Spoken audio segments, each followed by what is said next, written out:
नाज़रीन आदाब, खबर खास के साथ मैं हूं हिना जुबैर। आज हम बात करेंगे तबलीगी मरकज के ताल्लुक से कब खुलेगा मरकज का ताला।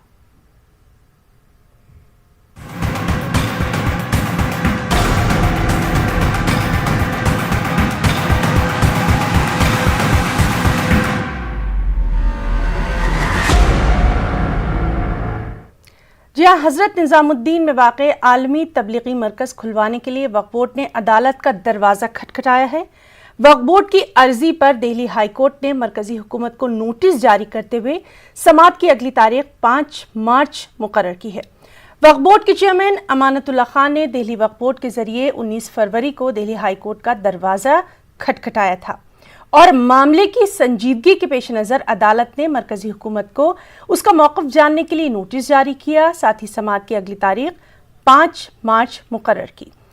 आपको बताएं कि गुज़िश्ता बरस हिंदुस्तान भर में कोरोना फैलने के बाद आलमी मरकज़ में मजहबी सरगर्मियां बंद करते हुए मरकज़ पर ताला लगा दिया गया था। इसी के बाद से तमाम तर सरगर्मियां यहां पर ठप पड़ी हैं।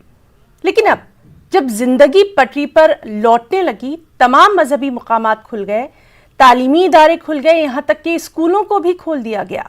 सभी दफातर में कामकाज भी हस्ब मामूल हो रहा है, लेकिन तबलीगी मरकज पर अभी तक ताला क्यों पड़ा है?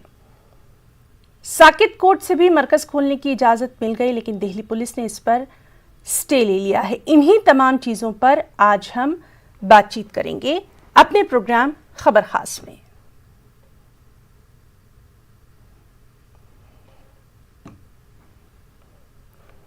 तो नाज़रीन, आज हम बात करेंगे जिस तरह से ये मामला पिछले साल सुर्खियों में आया था, हज़रत निज़ामुद्दीन में वाक़े आलमी तबलीगी मरकज़ का मामला, और अब इसको खुलवाने के लिए वक्फ बोर्ड ने अदालत का दरवाज़ा खटखटाया है। वक्फ बोर्ड की अर्जी पर दिल्ली हाई कोर्ट ने मरकज़ी हुकूमत को नोटिस जारी किया है। समाअत की अगली तारीख 5 मार्च मुकर्रर की है। वक्फ बोर्ड के चेयरमैन अमानतुल्लाह खान ने दिल्ली वक्फ बोर्ड के जरिए 19 फरवरी को दिल्ली हाई कोर्ट का दरवाज़ा खटखटाया था और सबसे अहम बात यह कि मामले की संजीदगी को देखते हुए अदालत ने मरकज़ी हुकूमत को उसका मौक़िफ़ जानने के लिए नोटिस जारी किया। और चलिए अब हम अपने तीनों ख़ास मेहमानों का इस्तकबाल करेंगे। सबसे पहले हम उनका तारुफ करवा देते हैं। हमारे साथ मौजूद हैं अफरोज़ आलम साहब, आम आदमी पार्टी के तर्जुमान हैं, दानिश इकबाल साहब जो कि तर्जुमान हैं बीजेपी से, और एडवोकेट शाहिद अली साहब जो कि तर्जुमान हैं तबलीगी जमात के। तीनों मेहमानों का अपने ख़ास प्रोग्राम खबर ख़ास में बहुत बहुत इस्तकबाल करते हैं। और सबसे पहले हम शुरुआत करना चाहेंगे अफरोज़ आलम साहब से। अफरोज़ आलम साहब, आखिर कब खुलेगा मरकज़ का ये ताला? देर क्यों हो रही है?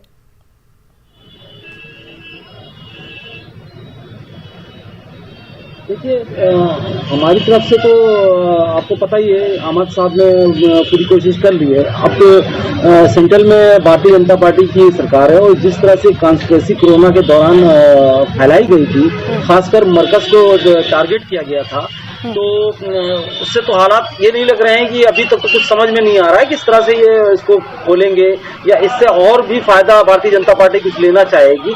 देखते हैं आगे आने वाले दिनों में होता क्या है इस बात को लेकर, लेकिन हम अपनी तरफ से पूरी कोशिश कर रहे हैं कि जल्द से जल्द इस इदारे को ओपन करा जाए और बहुत सी तकलीफें मदारिस में पढ़ने वाले लोगों के लिए बहुत सी ज्यादा दिक्कतें हैं, उसको दूर किया जाए। ये जिम्मेदारी है सेंट्रल गवर्नमेंट की। जिस तरह से उन्होंने पाबंदी लगाई थी, अब उनका भी फर्ज बनता है कि अब जो हालात बिल्कुल समान हो गए हैं, बिल्कुल गाड़ी पटरी पे आ चुकी है, तो उनका भी फर्ज बनता है कि इसको ओपन किया जाए। चलिए ठीक है, इसका जवाब जानेंगे। दानिश इकबाल साहब, जिंदगी पटरी पर लौट रही है, हम सभी देख रहे हैं, और सब जगह कोरोना की गाइडलाइंस का भी खास ख्याल रखा जा रहा है।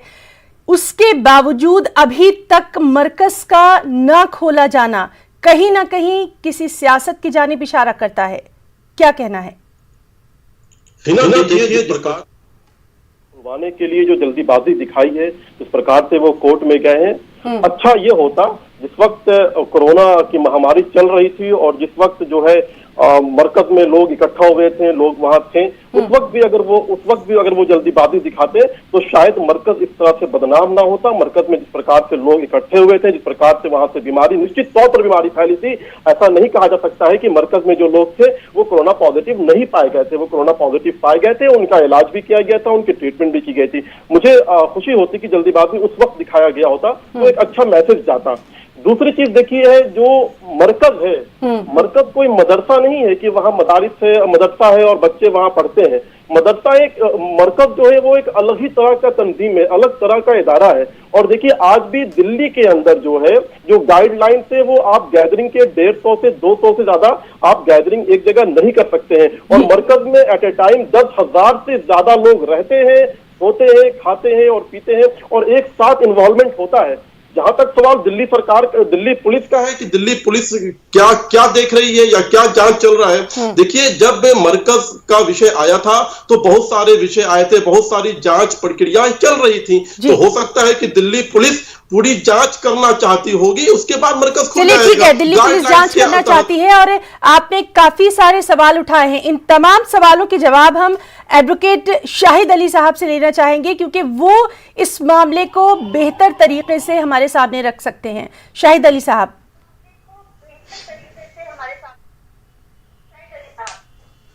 मैडम, हिपोक्रेसी एक अल्फाज है अंग्रेजी का जी। ये डबल स्टैंडर्ड लोगों के लिए इस्तेमाल किया जाता है। जो लोगों के, एक हिंदी की कहावत है, मुंह में राम बगल में छुरी, ये चरितार्थ होती है, बिल्कुल सटीक बैठती है अरविंद केजरीवाल साहब पर और आम आदमी पार्टी पर। मरकज को बंद करवाने वाले अरविंद केजरीवाल साहब, मरकज के खिलाफ एफआईआर करवाने वाले अरविंद केजरीवाल साहब, और उस एफआईआर की वजह से जो विदेशी मेहमान थे, जिनको बॉम्बे हाईकोर्ट ने लिखा कि हमारे हिंदुस्तान का कल्चर है, जो मेहमान होते हैं वो भगवान का रूप होते हैं जी, उन भगवान स्वरूप लोगों के लिए उनको जेलों में भेजने वाले अरविंद केजरीवाल साहब, पूरे हिंदुस्तान के मुसलमानों के खिलाफ एक माहौल बनाने वाले अरविंद केजरीवाल साहब, तबलीगी जमात के बहाने से, इस मरकज को बंद करवाने की वजह से। और ये हिपोक्रेसी इससे बड़ी और क्या होगी कि उसको खुलवाने के लिए अर्जी लगा रहे हैं, जबकि ये जानते हैं इस बात को कि खुलने के ऑर्डर ऑलरेडी हो चुके हैं जी। लेकिन एक रिवीजन उसमें गई है कोर्ट के अंदर, जो पुलिस ने फाइल की है। तो बेसिकली जो ऑलरेडी कोर्ट में मैटर चल रहा है, एक क्रिमिनल केस का वो पार्ट है, उसको खुलवाने के लिए जाते हैं, जानते हुए कि ये इनकी पिटीशन बिल्कुल रद्द होने वाली है। लेकिन चूंकि दिल्ली में 5 सीटों का इलेक्शन चल रहा है और इनको आवाम बुरी तरह से लताड़ रही है, इनको आवाम पूरी तरह से क्वेश्चन कर रही है कि भाई क्या हुआ, आपने तो मरकज बंद करवा दिया। तो अब ये उससे बचने के लिए, अपनी फेस सेविंग के लिए, ये इन्होंने एक बहाने के तौर पे झूठी और मक्कारी से पूरी तरह से भरी हुई ये पिटीशन अफरोज आलम साहब, दोहरा म्यार अपनाया जा रहा है, दोहरा म्यार लगातार हम देखते रहे कि बयानबाजियां होती रही। एक ऐसे वक्त में मरकज का नाम सामने आया था, उस वक्त कोरोना इतना फैला भी नहीं था, अब तो तादाद करोड़ों तक जा पहुंची है। लेकिन कहीं ना कहीं अब आम आदमी पार्टी पर भी लगातार सवाल उठ रहे हैं। देखिए, सवाल उठाने की बात कोई नहीं है इसमें। आम आदमी पार्टी की सरकार सभी के लिए है, इसमें कोई खासकर मुसलमानों या हिंदुओं या अदर पार्टियों के लिए नहीं, सबके लिए, सारी दिल्ली की बात थी।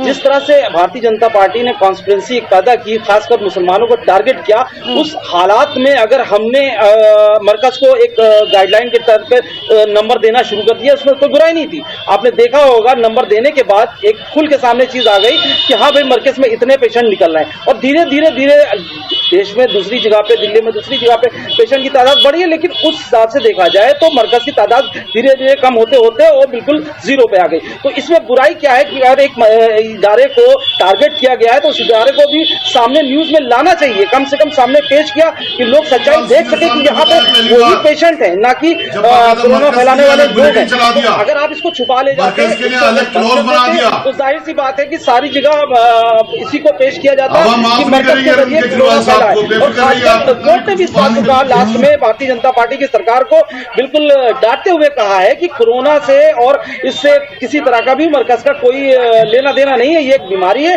जो किसी को भी हो सकती है। तो ये अफरोज आलम साहब, यानी कहीं पर भी गलती नहीं है दिल्ली सरकार की या आम आदमी पार्टी की, बड़ी उस जिम्मा होते हैं आप।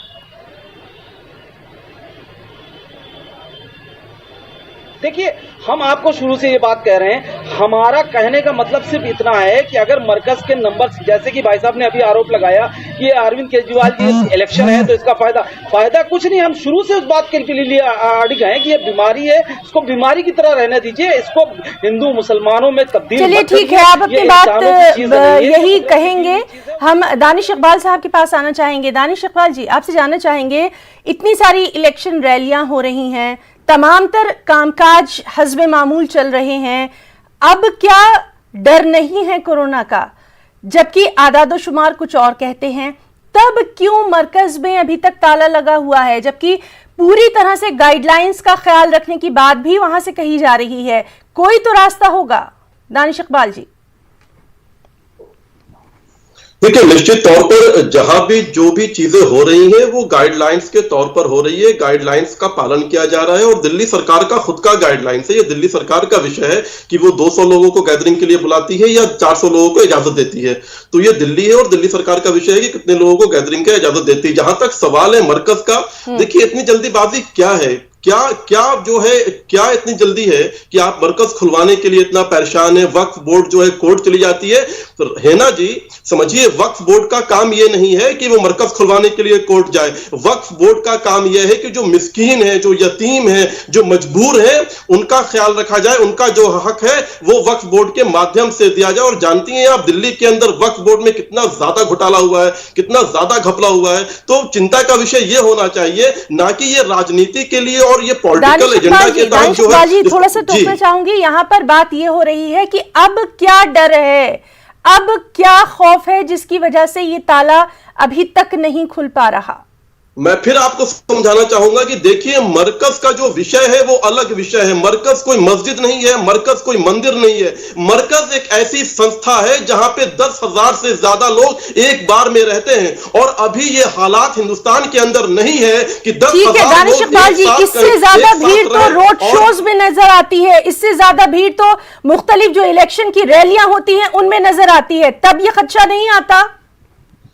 देखिए है ना जी, जहां भी रैलियां हुई हैं, जहां भी रोड शो हुए हैं, वहां पर भी जो है एक सीमित जो है संख्या होती है और वो निर्वाचन आयोग के तहत जो है जारी किया जाता है। निर्वाचन आयोग पे सवाल खड़ा नहीं कर सकते। निर्वाचन आयोग तय करता है कि किस रैली में, किस सभा में कितने लोग होंगे, क्या गाइडलाइंस होंगी। ये निर्वाचन आयोग का विषय है। लेकिन जहां तक मरकज का विषय है, दिल्ली पुलिस अगर जांच करना चाहती है, दिल्ली पुलिस को लगता है कि मरकज के अंदर से कुछ ऐसी प्रक्रिया है जिसको पूरा करने दीजिए। हम सबको वेट करना चाहिए, इंतजार करना चाहिए। ठीक है, अफरोज साहब क्या कुछ कहना चाहेंगे इस पर? दानिश भाई की बात का जवाब देना चाहूंगा। हाँ बिल्कुल, मैं दानिश साहब कह रहे हैं कि 10,000 की तादाद होती है हमेशा। देखिए, गाइडलाइन जब सबके लिए है तो मरकज के लिए भी हो सकती है। मरकज से निकलती है जमातें। आप इस बात को समझें, अगर वो 10,000 की गाइडलाइन को 200 में भी कन्वर्ट कर सकते हैं। अगर बाहर देशों से लोग हजार की तादाद में आ रहे हैं तो उनकी संख्या भी कम की जा सकती है, उनको 100-200 में रोका जा सकता है और मरकज में कंटिन्यू रहने की जरूरत नहीं है। मरकज से जमातें बाहर दूसरे देश के हिस्सों में जाती हैं। तो इस बात को समझना चाहिए कि लोगों की आस्थाएं, लोगों की जिंदगियां इससे पीड़ित हो रही हैं, उनकी आस्था इसमें डोमिनेट हो रही है। तो किसी न किसी तरह सरकार को सोचना चाहिए, क्योंकि रैलियों की जहां तक आपने बात की, आपने देखा होगा बंगाल में हजारों की तादाद में माननीय हमारे अमित शाह जी रैली लगातार कर रहे हैं। उस वक्त जो हमारा चुनाव आयोग है उसकी गाइडलाइन कहां हो जाती है? तो सरकार का सिर्फ इतना कहना है कि हम करें तो सब कुछ ठीक है और अगर कुछ दूसरा करता है तो उसके लिए कोरोना का भय सामने लाया जाता है। एडवोकेट शाहिद अली साहब, आपसे भी जानना चाहेंगे, इतना लंबा अरसा हो गया है, कमी कहां नजर आ रही है? क्यों नहीं अब ये तमाम चीजें जो हैं वो साफ हो जाती हैं, जब बार बार ये बात कही जा रही है कि हर चीज शुरू कर दी गई है? चाहे मजहबी इबादतगाहों की बात की जाए, उनको भी खोल दिया गया, तालीमी इदारों को खोल दिया गया, सिर्फ और सिर्फ मरकज पर ताला क्यों? कमी कहां नजर आती है?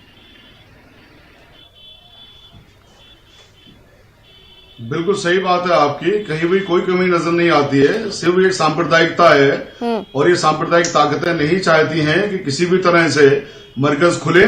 सांप्रदायिक ताकतों में अरविंद केजरीवाल साहब भी शामिल है, बीजेपी भी शामिल है, इसमें कोई शक की बात नहीं है। और ये दोनों की दोनों ताकतें मिलकर के इंश्योर कर रही हैं कि मरकज ना खुले। अभी जो एक भाई बोल रहे थे अरविंद केजरीवाल साहब की वजह से, तरफ से, कि साहब ये देखिए वक्फ बोर्ड ने इतना अच्छा काम किया है, मैंने वक्फ बोर्ड की तरफ से वक्फ बोर्ड को पार्टी बना करके पिटीशन फाइल की थी ऑनरेबल हाई कोर्ट में। 300 वक्फ प्रॉपर्टियां जो भारत सरकार ने एक्वायर कर ली, उस एक्वायरमेंट को रद्द करने के लिए वहां पर दिल्ली हाई कोर्ट में वक्फ बोर्ड ने यह कहा कि शाहिद साहब को ये पिटीशन विड्रॉ करनी चाहिए, हम फाइल करेंगे। ये 2019 की बात है। मेरी पिटीशन वहां से विड्रॉ करवा करके इन्होंने आज तक फाइल नहीं की। ये इस तरह की चीजें करते हैं ये, और ये आज सिर्फ पॉलिटिकल माइलेज लेने के लिए यहां पर आ जाते हैं कि साहब हम ये पिटीशन फाइल कर रहे हैं। देखिए वक्त ये जो मरकज है वो इंशाल्लाह खुलेगा, और जिस तरह से तबलीगी जमात के खिलाफ तमाम केसेस ऑनरेबल कोर्ट ने डिसमिस किए हैं, हमें पूरा यकीन है कि इंशाल्लाह बाइज्जत और बावकार तरीके से खुलेगा और बहुत जल्दी खुलेगा। उसके बाद इस तरह की बहस में ये मुद्दे उठाया करिए। जी चलिए हम अब मेरा पूरा करेक्शन है सर, बताइए मैं कहीं गलत कह रहा हूं, आपको ऑर्डर बता दूं। जी दानिश जी अपनी बात नंबर 2019 का ऑर्डर 5 सेकंड मुझे दीजिए। मैं बहुत ही साफ कर देना चाहता हूं एक चीज हिना, आपके दर्शकों के लिए भी, आपके चैनल के माध्यम से। देखिए जब कोरोना काल आया था तो बाकी जो मदारिस थे, मस्जिद थे, मंदिर थे, वो समान स्थिति में बंद कर दिए गए थे गाइडलाइन के तहत। लेकिन जो जहां तक मरकज का सवाल है, मरकज जो है संदिग्ध स्थिति में बंद कराया गया था। उन्होंने उस रूल का फॉलो नहीं किया था जो दिल्ली सरकार ने लागू किया था सभी धार्मिक स्थलों को, सभी सार्वजनिक स्थानों को बंद करने के लिए। इसलिए मरकज जो है संदिग्ध स्थिति में बंद हुआ था, और जब ये बंद कराया गया था तो वहां से बहुत सारे ऐसे विषय आए थे जिसकी जांच पड़ताल चल रही है, उस प्रक्रिया में समय लगेगा। तो इसलिए दर्शकों को समझना जरूरी है कि आप जो है समय लगेगा इसमें, आप ये आम मदरसा या आम मस्जिदों की तरह नहीं है। यहाँ पर मद्रास हाई कोर्ट की तरफ से भी एक कहा गया, बॉम्बे हाई कोर्ट की तरफ से भी फैसला आया। खुद मौलाना महमूद बदनी कह चुके हैं कि कम से कम इन कोर्ट के जो फैसले आए हैं उनका तो एहतराम किया जाए, उनकी जान तो तवज्जो दी जाए। नहीं, बिल्कुल कोर्ट का एहतराम करते हुए ही दिल्ली पुलिस ने जो है आगे स्टे लिया है, और दिल्ली पुलिस जब तक सेटिस्फाइड नहीं हो जाएगी, जब तक सारी जांच प्रक्रिया पूरी नहीं हो जाएगी, पुलिस पर आपने बात रख दी है। शाहिद अली साहब, इस पर क्या कुछ कहना चाहेंगे? देखिए आपने 2 कोर्ट्स का हवाला दिया, एक कोर्ट्स का आपसे रह गया, मैं करेक्ट कर देता हूं। साकेत कोर्ट ने भी ये कह दिया है कि मरकज के खिलाफ कोई सबूत नहीं बनता है, किसी भी कार्य लिप्तता में उनकी लिप्तता नहीं पाई जाती है, कोई गुनाह उनके खिलाफ नहीं बनता है। फिर क्या रह गया साहब? ये बात करिए संदिग्ध परिस्थितियों में बंद हुआ। कौन सी संदिग्ध परिस्थितियां थी? सिर्फ अरविंद केजरीवाल साहब की जो एक घृणात्मक नीति थी उसकी वजह से बंद हुआ, और वो एक्सपोज हो गई। ऑनरेबल कोर्ट से तीन ऑनरेबल कोर्ट्स ने उस पर अपनी मोहर लगाई है कि तबलीगी जमात को बलि का बकरा बनाया गया। कोई केस के खिलाफ नहीं बनता, तबलीगी जमात के खिलाफ नहीं बनता। तबलीगी जमात मरकज की वजह से कोई कोरोना नहीं फैला, तो तबलीगी जमात मरकज को खोला क्यों नहीं जा रहा? अपील क्यों करिए तबलीगी जमात मरकज के खोलने के खिलाफ? जी अफरोज साहब, देखिए दिल्ली पुलिस भारतीय जनता पार्टी की सरकार है वहां पे, और अमित शाह जी के अंडर में है।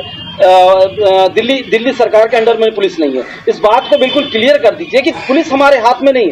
हमने बताया ना अपनी तरफ से पूरी चीजें हमने आपको क्लियर करके दी। ये जो वकील साहब लगातार इल्जाम अरविंद केजरीवाल उनकी सरकार के ऊपर लगा रही है, बेबुनियाद है पूरी तरीके से। हमने सिर्फ सच्चाई पेश करने की कोशिश की कि जो दूध का दूध पानी का पानी सामने आ जाए। हमने किसी भी कार्य कि दुनिया भी देख ले और दिल्ली भी देख ले कि जो सही है वो सही है, और सच की जीत होती है। मेरा सिर्फ इतना कहना है, इसका मतलब है कि अमित शाह जी लगातार जो रैलियां कर रहे हैं चुनाव को लेके बंगाल में, क्या उसमें भीड़ नहीं थी?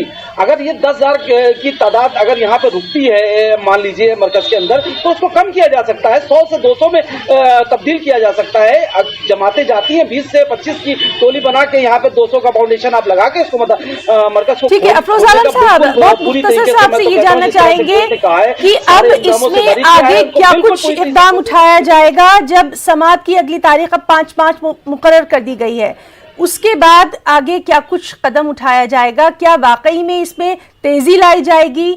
हकीकी मायनों में काम किया जाएगा कि मरकज का जो ताला है वो खुल जाए?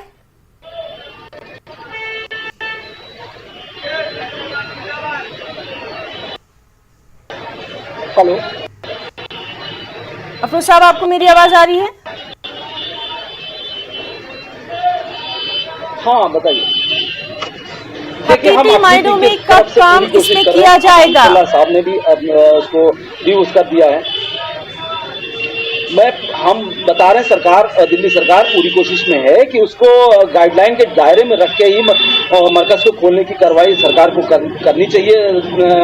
कोर्ट के जिस तरह से आदेश भी, यही रिक्वेस्ट है कि आप इस तरह के फसादात को, के माहौल को खत्म करिए। दिल्ली से चुनाव भी खत्म हो गया है और अब लोगों को लड़ाना बंद करके उनकी तरफ एक दोस्ती का कदम बढ़ाइए। मुसलमान भी इंसान है, दिल्ली के भी मुसलमान इंसान है और आप ही की तरफ हिंदुस्तानी है वो, तो उन लोगों को, उनके मजहबी इदारे को अब ज्यादा डोमिनेट मत करिए और जल्द खोलने। शाहिद अली साहब, बहुत साफ तौर पे ये कहा जा रहा है कि मुसलमान भी इंसान हैं, उनकी बात भी सुनना चाहिए। किस तरह से देखेंगे आप इस जवाब को?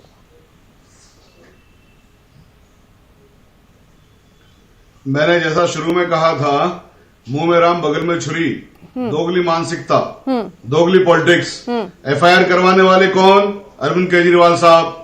एक अलग बुलेटिन चलाने वाले कौन? कि केजरीवाल साहब ने कहा था ना, याद है ना सबको, कि आज मरकज से इतने मरीज हो गए, आज मरकज से इतने मरीज हो गए। ये कौन? अरविंद केजरीवाल साहब। आज के दिन दिल्ली पुलिस हाथ में ली है। कल जब एफआईआर करवाने वाली बात थी, करवाने वाली बात थी, तो गवर्नर को बाकायदा लिखते हैं अरविंद केजरीवाल साहब के साथ एफआईआर कर दीजिए।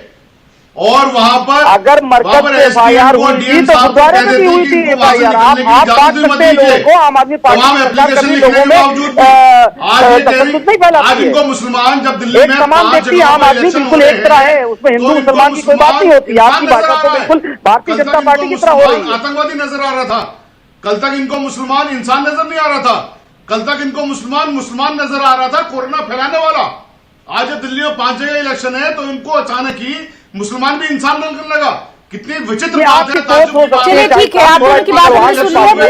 दानिश इकबाल जी, आपसे भी ये जानना चाहेंगे, देर पे देर होती जा रही है, तशवीश में जो दानिश्वर तबका है वो मुब्तला हो रहा है कि आखिर सिर्फ मरकज का ताला खुलने में इतनी देर क्यों हो रही है? कुछ तो आगे कार्रवाई होना चाहिए। इस पर आपकी क्या कुछ राय है? है ना, आरोप प्रत्यारोप से आगे निकल करके हमें संवैधानिक व्यवस्था पे विश्वास रखना चाहिए, हमें पुलिस की कार्रवाई पे विश्वास रखना चाहिए, हमें कोर्ट पर विश्वास करना चाहिए। और देखिए, जो कोर्ट का आदेश होगा, जैसा पुलिस जो है जांच पड़ताल के बाद जो है, मुझे लगता है कि जरूर मरकज खोल दिया जाएगा, कोई बंद नहीं रखा जाएगा। लेकिन जहां तक सवाल अभी जो कह रहे थे कि मुस्लिम समाज और मुस्लिम को प्रताड़ना, देखिए मरकज पूरे मुस्लिम समाज का प्रतिनिधित्व नहीं करता है, ये समझना चाहिए इस देश के लोगों को। मरकज एक संस्था है और संस्था संदिग्ध स्थिति में पाई गई थी, उन्होंने कानून की अवहेलना की थी, इसलिए वहां पे जो है प्रतिबंध लगाया गया था, उसको बंद किया गया था। और जो भी जांच प्रक्रिया है, जो भी संदिग्धता पाई गई थी, उसके बाद जो है खोल दी जाएगी। जल्द खुलेगा ये जो मरकज है, इसका ताला। और अपने तीनों खास मेहमानों का हम बहुत बहुत शुक्रिया अदा करना चाहेंगे। हमारे साथ आज मौजूद रहे अफरोज आलम साहब, दानिश इकबाल साहब और एडवोकेट शाहिद अली साहब। बहुत बहुत शुक्रिया आप तीनों का इतना कीमती वक्त देने के लिए। और खबर खास में आज के लिए फिलहाल इतना ही। आदाब।